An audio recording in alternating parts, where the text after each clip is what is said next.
What's up mga kugmohon? Kugmohon. Okay, so magandang hapon po sa kalahat ng mga subscribers ng Brain Bits TV. And of course, this afternoon is a very wonderful afternoon.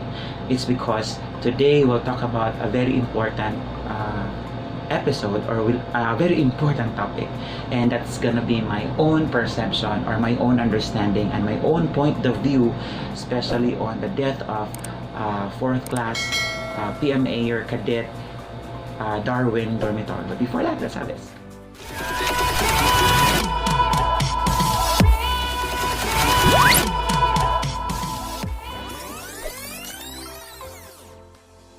Welcome back mga kugmo.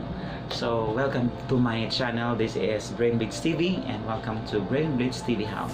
So, sa sinasabi ko na po kanina na itong episode na ito ay hindi po tayo mag-aaral ng nursing, but of course, yung episode na ito is just my own perception or my own point of view regarding the death of our own kababayan here in Cagayan de Oro City, 4th class cadet Darwin Dormitorio. So, this is just my own perception. So, lahat po ng mga sinasabi ko is my own perception, and it will not actually contradict or argue the solution of the problem that is existing today in our country, and of course in our community. Okay, so first thing, it will be very important for us to define what is hazing. So, sa akin pong pagkakaalam, yung hazing po ay isang bagay kung saan yung isang tao ay gagawan mo ng something unpleasant, or you're doing certain things that is unpleasant to him or unpleasant activity for him. So, para sa akin, itong hazing na ito ay very much common, especially if you are into fraternity or sorority, or they said na you're part of a certain group. So, para sa akin, if you are in a certain group or if you are in a certain organization or that grupo na yon, the only thing that is always in their mind is to foster brotherhood. So, they said na if you want to be treated as brother or a sister in the family or a sister in that organization, you need to be part of that specific group.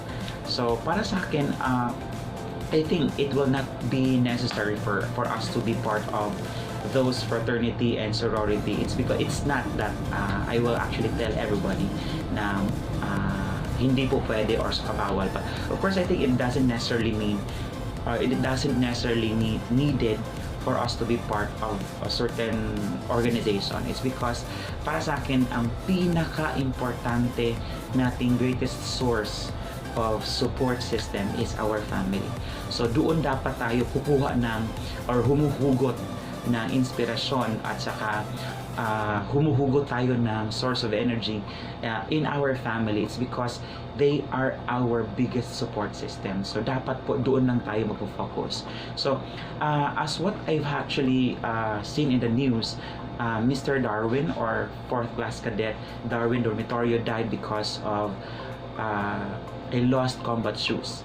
So, isang bagay lang po ang nawawala daw. So, nawala lang daw po yung combat shoes doon sa loob ng quarters nila. Tapos, yung parang pinagbubuntungan ng pansin ngayon is itong si 4th class cadet Darwin Dormitorio, because siya daw po yung dahilan kung bakit nawala daw po yung combat shoes na yon. So, and they said na that is a very, very shallow reason for a certain person to die because of that activity. So parang hindi po dahilan na ang pagkawala ng isang combat shoes for a person to die. So para sa akin, it will actually be very important also for us to explore a little deeper.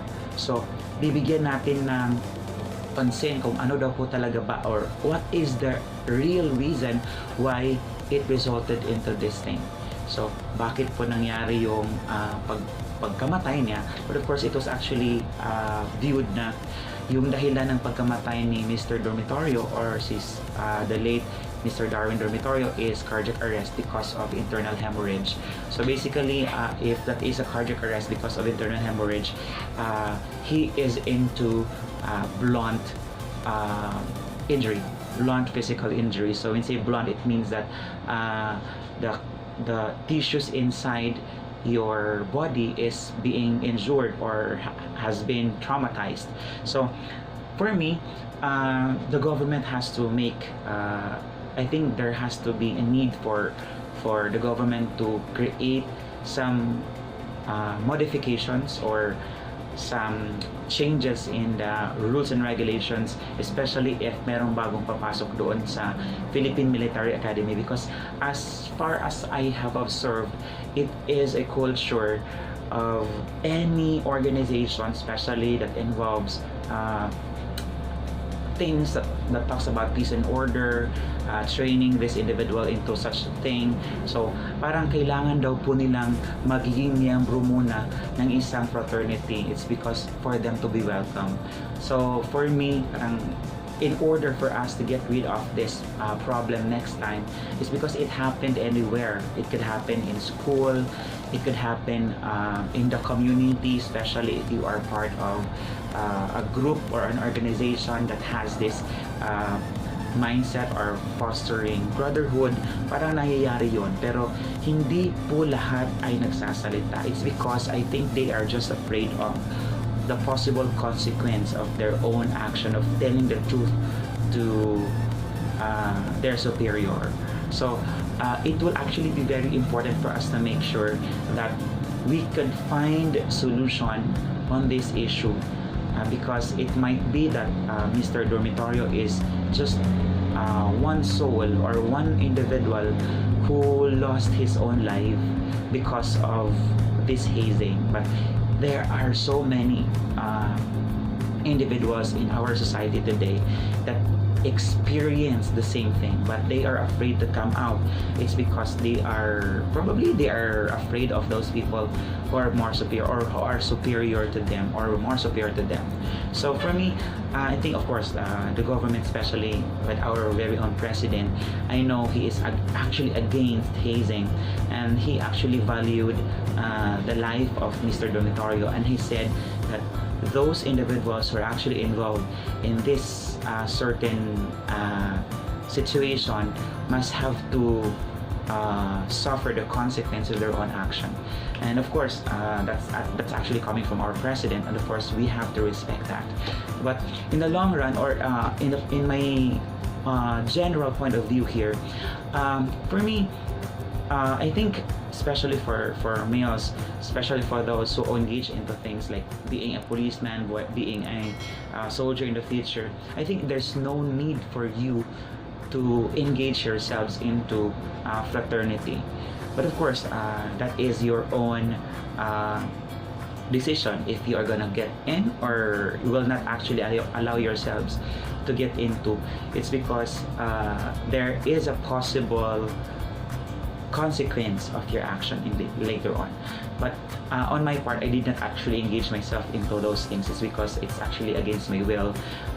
Even if I want to, but of course it's against my will, and of course it is my own decision to just be myself. And of course, as what I've mentioned earlier, it will be very important for us to make sure that everything that we have as a person, like for example, we have certain problem, we need to talk to our family.